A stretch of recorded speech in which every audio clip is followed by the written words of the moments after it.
moves in on Holland with a vengeance as a howling snowstorm blows in off the North Sea, and the canals get their share of skidding vehicles. Amsterdam is particularly hard hit by the fall of 20 inches, which brings traffic to a virtual standstill.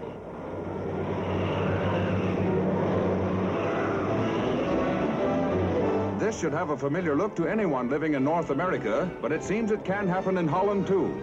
Ask the truck driver. Rock and roll.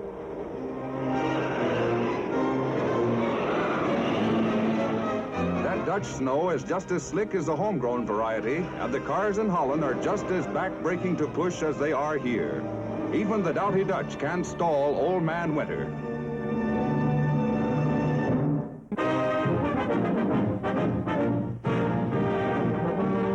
In Madrid, they celebrate the name day of the city's patron saint with a bullfight. How else? Starring the finest toreadors in all Spain and the most vicious bulls they could find.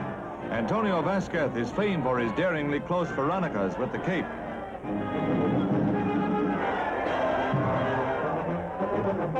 Antonio's finesse thrills the crowd, but finesse means nothing to El Toro.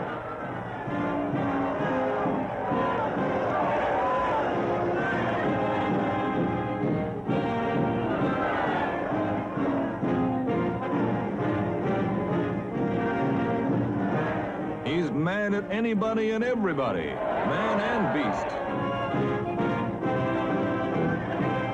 But a stumble changes his mood and gives everyone else a chance to relax. Paris, famed for the world's most hair-raising traffic, gets a glimpse of what professional motor maniacs can do when an American auto rodeo comes to town.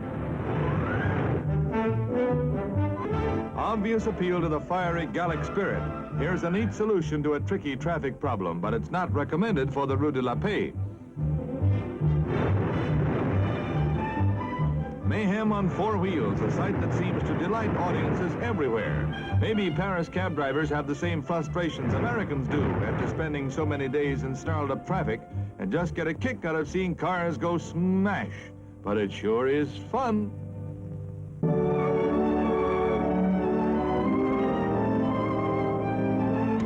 What may be the last trainload of repatriates from Russian captivity enters Austria with 190 aboard.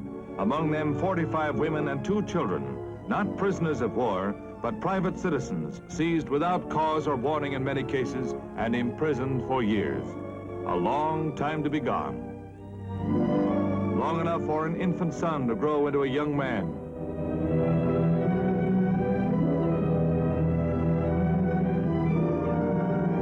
For many, it is a moment of agonized search for a loved one who might be aboard.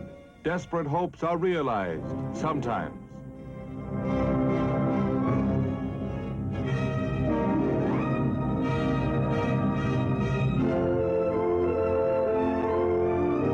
Returnees told of 9 Americans still in red slave camps whose grim fate brings to American hearts a touch of the bitter despair and torment felt by those whose loved ones did not come home on what may be the last train out of Russia.